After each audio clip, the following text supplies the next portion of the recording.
Rockets, कैसे हैं आप सभी? आइए देखते हैं मॉन्स्टर सीरीज का पार्ट 29। पिछले पार्ट्स के लिंक्स डिस्क्रिप्शन में मिल जाएंगे, उन्हें जाकर देखिए और बताइए आपको कैसे लगे। पिछले पार्ट के एंड में हमने देखा कि एंड्रयू ने ना जिना को जेजे से बचाने की खातिर जेजे की कितनी मार खाई थी, जिसको देखकर जिना को बहुत बुरा लगा और ये भी एहसास हुआ कि एंड्रयू उसके लिए कितनी केयर करता है। वो दोस्तों प्यार से एंड्रयू को सीने से लगा लेती है और एंड्रयू वो भी बेचारा इमोशनल होकर रो पड़ता है। बेचारा तो नहीं, लेकिन यहाँ पर बेचारा ही कह सकते हैं। लेकिन ये सारी चीजें ली देख लेता है और जिना को देखकर उसे पुरानी यादें आने लग जाती हैं। तो इस पार्ट में दिखाते हैं कि ली अपने होटल रूम में आता है। असल में उसे सब याद भी आ जाता है, लेकिन कुछ ही देर में वो भूल भी जाता है। एंड जब वो फिर से याद करने की कोशिश करता है तो उसके सर में बहुत दर्द होता है। दूसरी ओर जिना एंड्रयू का फर्स्ट एड करती है और तब एंड्रयू को बहुत अच्छा फील होता है कि जिना उसके साथ है। यहाँ से अगले दिन दिखाते हैं कि कमरे में एंड्रयू और जिना के अलावा कोई नहीं होता। जब जिना पूछती है तो एंड्रयू बताता है कि हाँ, सभी बाहर खाना खाने गए होंगे, कोई बात नहीं,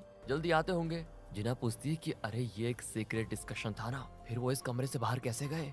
लेकिन एंड्रयू कहता है कि वैसे भी हमने अभी तक टेंडर का रेट फिक्स नहीं किया है, इसीलिए डरने की कोई बात नहीं है, तुम चलो कहीं जाकर खाते हैं, चलो। लेकिन जिना कहती है देखो मुझे अभी तो भूख नहीं है। तुम्हें भूख नहीं है, पर मुझे तो बड़ी जोर की भूख लगी है, कहकर वो जिना को बहुत दूर एक रेस्टोरेंट में लेकर जाता है। एंड्रयू तो दबा के खाता है जैसे कि बहुत दिनों का भूखा हो, लेकिन जिना उतना खा नहीं पाती। एंड बाद में वो एंड्रयू को बता देती है कि असल में ना मैं तुम्हारे साथ तुम्हारे खिलाफ काम करने डोडो ग्रुप में आई थी, सच बताऊं तो, पर मैं तुमसे झूठ नहीं बोल सकती, इसलिए बता दिया, प्लीज मुझे माफ कर दो। एंड्रयू यहाँ इमोशनल होकर कहता है देखो तुम मेरे लिए काम करो या मेरे खिलाफ, इससे मुझे कोई फर्क नहीं पड़ेगा, पर तुम बस मेरे पास रहा करो। तुम पास होती हो ना तो मेरी हर परेशानी मुझे धूल बराबर लगती है, इसलिए मैंने तुम्हें डोडो ग्रुप का ये लीगल एडवाइजर बना दिया। दोस्तों ऐसी और कई इमोशनल बातें कहकर वो चला जाता है। एंड अब जिना की भी समझ में नहीं आता कि वो एंड्रयू की फीलिंग्स को क्या समझे।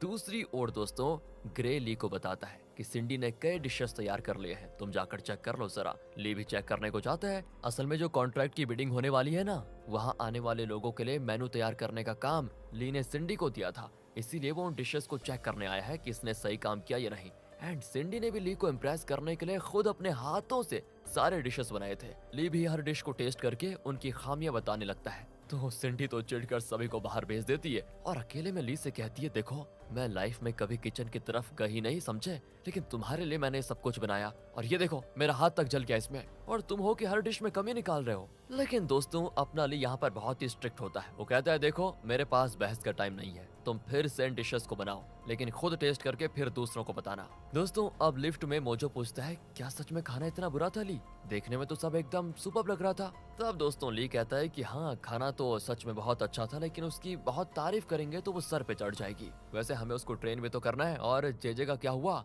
तब दिखाते हैं दोस्तों कि जेजे के खिलाफ प्रोटेस्ट बहुत जोर पकड़ चुका था। वो तो नारे लगाने लग जाते हैं कि जेजे अगर इलेक्शन में खड़ा हुआ तो वो इस देश का अपमान होगा। नेल और किमी ये सब देखकर परेशान हो जाते हैं कि ये जेजे हमारी एक नहीं सुनेगा तो पता नहीं क्या होगा। मैंने लाख समझाया कि नॉमिनेशन वापस ले लो, पर वो बड़ा जिद्दी और घमंडी है। तब दोस्तों नेल जेजे से मिलने जाता है और कहता है कि देख लिया तुमने, बाहर तुम्हारे खिलाफ कितना तूफान खड़ा हुआ है और तुम यहाँ पर बुक पढ़ रहे हो, वो भी मजे से। लेकिन जेजे कहता है कि तुम्हें पता है क्या, इस बुक में ऐसी सिचुएशन में जनता का दिल कैसे जीतना है इसके 100 नुस्खे लिखे हुए हैं। अब देखना मैं जनता का दिल कैसे जीतता हूँ, उन्हें अपने कंट्रोल में कैसे करता हूँ। दोस्तों नेल तो जेजे से तंग आ चुका होता है कि ये पागल हो गया है आदमी, मैंने पता नहीं क्यों उसको अपना दामाद बना लिया। वहाँ दोस्तों पैनी जेजे की हर चाल को मोजो को कम्युनिकेट करती रहती है। दूसरी ओर चेयरमैन भाई साहब को दिखाते हैं अपनी सेहत को पहले जैसा बनाने के लिए अपनी तरफ से पूरी कोशिश कर रहे हैं वो। तो पिया कर उसको खाने के लिए कुछ देता है और कहता है ये मैंने बनाया है, शायद अच्छा नहीं होगा, पर हमारे पास कोई और रास्ता भी तो नहीं है।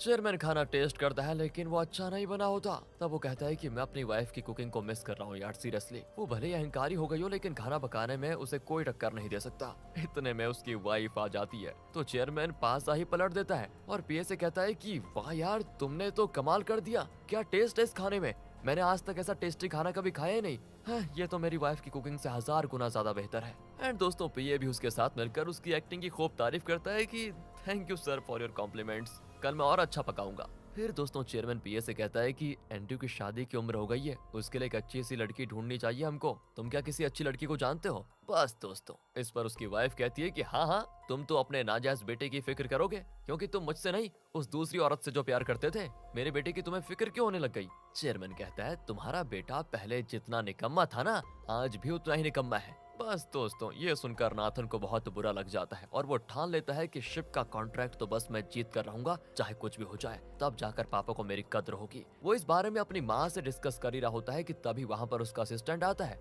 जो बताता है कि हमें उस बिजनेसमैन का पता चल चुका है जो शिपिंग कॉन्ट्रैक्ट की बिडिंग करवा रहा है। उसका नाम के है और वो आप ही के डोडो ग्रुप होटल में ठहरा हुआ है। नाथन चौंक जाता है, क्या वो मेरे होटल में है और मुझे पता ही नहीं चला? सिंडी वहाँ पर क्या घास चल रही है? उसने मुझे बताया क्यों नहीं? मम्मी आप फिक्र मत करो, मैं उससे अभी मिलता हूँ और कॉन्ट्रैक्ट लेकर ही वापस आऊंगा। कहकर दोस्तों वो बड़े ही जोश के साथ होटल आता है, लेकिन वहाँ पर आने के बाद ली के बॉडीगार्ड्स उसको रोक लेते हैं। इतने में मोजो बाहर आता है जिसको देखते नाथन छुपने लगता है क्योंकि इसी ने मोजो पर झूठा इल्जाम लगाकर डोडो ग्रुप से उसको निकाला था। एंड वो शॉक भी हो जाता है कि ये मिस्टर के का राइट हैंड कैसे बन गया।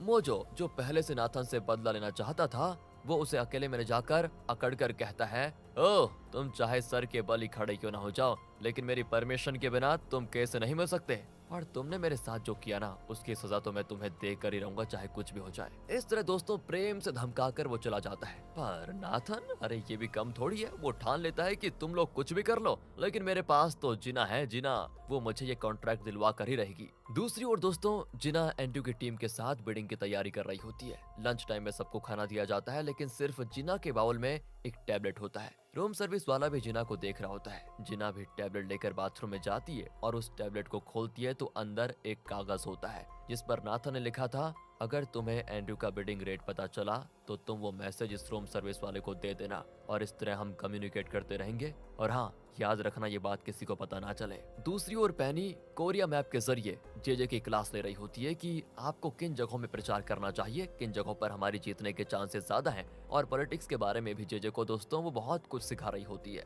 पर जेजे कहता है मैंने कुछ और ही प्लान किया हुआ है, मुझे उस जगह जाना होगा जहाँ पर लोग मेरे खिलाफ हैं। एंड दोस्तों वो ऐसी एक जगह पर जाकर आम लोगों से कहने लगता है कि मैं आप में से एक हूँ, आपकी तकलीफ को मैं समझ सकता हूँ। दोस्तों वो कहता तो है लेकिन कोई भी उसे सीरियसली नहीं लेता। इतने में वहाँ पर कुछ कलेक्शन एजेंट्स एक गरीब के घर से चीजें बाहर फेंक रहे होते हैं। बस दोस्तों इसे अच्छा मौका समझकर जेजे उनसे भिड़ने पर उतर आता है कि मेरी आंखों के सामने एक गरीब पर अत्याचार करने की तुम्हारी हिम्मत कैसे भी? वो भी कहते हैं कि इसने उधार लिया है तो तुम कौन हो और ये पैसे नहीं दे रहा है तो मारेंगे हम इसको, हम वैसे भी बैंक की तरफ से अपना काम कर रहे हैं, आपके लिए बढ़िया यही होगा कि आप इसमें दखल मत दो। न जाने दोस्तों जेजे को ऐसी हिम्मत कहां से आ गई कि वो एकदम से उस कलेक्शन एजेंट को तमाचा मार कर कहता है, गरीब ही इस देश की जान है, उन पर अत्याचार करने वालों को मैं जिंदा नहीं छोड़ूंगा, समझे? बड़े जोश के साथ कहता है दोस्तों वो ये। लेकिन दोस्तों वो दूसरा आदमी भी कहता है कि देखिए इस देश का जो कानून है हम तो उसी के हिसाब से चल रहे हैं। अब जेजे यहाँ पर भाषण देने लगता है कि भाड़ में जाए ऐसे कानून जो गरीबों के किसी काम के नहीं है। दोस्तों इतने में ना उन लोगों ने पुलिस को कॉल कर दिया था और वो जेजे को पकड़ कर लेकर जाते हैं क्योंकि उसने सरकारी कलेक्शन एजेंट्स को काम करने से रोका था। पर जेजे को गरीब के लिए लड़ते देखकर वहाँ के लोग जेजे को अपना हीरो मानने लग जाते हैं और वो उसे ही वोट देने का वादा करते हैं। बस यहाँ पर काम हो गया उसका। एंड ये देखकर पैनी और मोजो फैसला करते हैं कि ये तो कुछ अलग ही ट्राई कर रहा है, हमें इसका ये प्लान भी फ्लॉप करवाना पड़ेगा नहीं तो ये चमक जाएगा। दोस्तों अब जेजे लॉकअप में बैठा हुआ है लेकिन खुश देखो कितना हुआ है, कहता है कि देखा मेरा प्लान काफी हद तक कामयाब रहा। यहाँ दोस्तों सिंडी को दिखाते हैं उसने फिर कुछ डिशेस बनाए थे जिन्हें टेस्ट करके ली कहता है कि हाँ इस बार जरा ठीक बना है, वैसे तुम्हारे मुंह पर ये बैंडेड क्यों लगा हुआ है? वो कहती है क्यों लगा हुआ है, पकाते पकाते गरम तेल छिड़क गया था, वो तो मैं बाल बाल बच गई वरना तो मैं मरी जाती। ले भी दोस्तों उसको और बोलता है कि अच्छा तेल छिड़कने से कोई मरा है क्या आज तक, ओवर एक्टिंग बंद करो और अगली बार इससे भी बढ़िया बनाना। तभी दोस्तों सिंडी का असिस्टेंट आकर कहता है कि मैडम नाथन आपसे मिलने आया है। एंड दोस्तों इस पर ली सिंडी से कहता है कि जाओ अब तुम जा सकती हो और हाँ मेरे बारे में किसी को कुछ मत कहना। सिंडी को भी दोस्तों गुस्सा आता है कि मैं इतनी मुश्किल से ली को इम्प्रेस करने की पूरी कोशिश कर रही थी और इस भाई को देखो अभी आना था क्या। ये सोचकर वो नाथन से मिलने जाती है। वो भी पूछता है कि तुम मेरी प्यारी बहन हो ना, अब ये बताओ कि वो के कौन है और दिखने में कैसा लगता है। सिंडी को तो दोस्तों ली ने वार्न कर दिया था कि किसी को कुछ मत बताना, इसलिए वो झूठ पे झूठ बोलती है कि के का कद छोटा है और उसकी उम्र लगभग 60 साल की होगी। अब नाथन सोच में पड़ जाता है कि 60 साल के बूढ़े को मैं किस तरह से इम्प्रेस कर सकता हूँ। चलिए दूसरी ओर जेजे को तो बेल मिल जाती है और वो मस्त बॉडीगार्ड के साथ घर आता है। किमी उसे कहती है कि अरे ये तुमने क्या कर दिया है, पता है तुम्हें बेल दिलाने में कितना खर्च हुआ? पर वो कहता है अरे तो क्या हो गया, अभी तो और पैसे खर्च होंगे, बस तुम देखती जाओ, कल मैं इससे भी बड़ा गेम खेलने वाला हूँ। और अगले ही दिन दोस्तों वो दूसरी जगह जाकर जनता के लिए सरकारी ऑफिसर से मार खाता है और पुलिस उसको फिर जेल में बंद कर देती है। इस तरह कई जगहों पर अब जेजे का बोलबाला होने लग जाता है। एंड ये सारी चीजें जानकर नेल को तो अब यकीन हो जाता है कि ये जेजे का पागलपन ही सही, लेकिन लोगों का दिल जीतने में वो सफल हो गया है। अब वो जेराल्ड से कहता है कि जेजे ने अपने दिमाग के बल पर ये सब कुछ किया, लेकिन मुझे उसके साथ एक हिसाब चुकाना है। एक काम करो, तुम कुछ आदमियों का इंतजाम करो जो पब्लिक में जेजे को पीटेंगे, इतना पीटेंगे कि उसे हॉस्पिटल ले जाना पड़े। और ऐसा करने से होगा ये कि जेजे तो लोगों की हमदर्दी पाएगा ही और उसे पीटने की मेरी ख्वाहिश भी पूरी हो जाएगी। एक तीर से दो निशाने। पर हाँ, इस बात का ध्यान रहे कि उसे पता नहीं चलना चाहिए कि मैंने ही उसे मरवाने के लिए आदमी भेजा था। दूसरी ओर नाथन दूसरी कंपनी के ओनर से डीलिंग कर लेता है कि देखो, एंड्रयू जो रेट कोट करने वाला है वो मैं आपको बताऊंगा, जिससे वो कॉन्ट्रैक्ट आपको मिल जाएगा और उसके बाद आप मुझे अपना पार्टनर बना देना।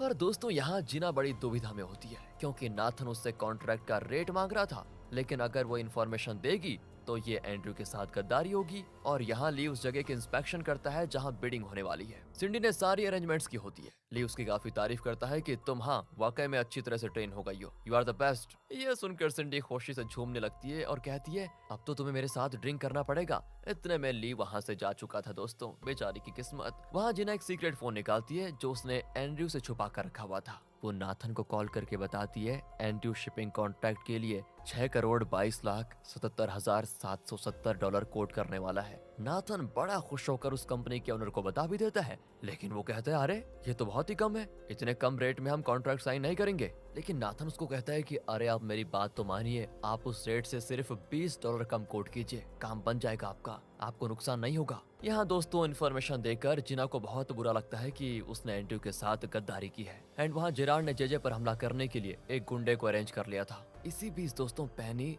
जेजे को एक टाई गिफ्ट करती है और खुद पहनाती भी है। इतने में किमी आ जाती है और पूछती है ये चल क्या रहा है यहाँ पर। जेजे कहता है तुम यहाँ पर क्यों आई? वो कहती है तुम्हें अब लोग सपोर्ट करने लगे हैं, इसलिए मैंने तुम्हारे साथ प्रचार करने का फैसला किया है। और दोस्तों फिर दोनों प्रचार के लिए निकल पड़ते हैं। जेराल्ड का भेजा आदमी जेजे पर हमला करने के लिए बिल्कुल तैयार खड़ा होता है।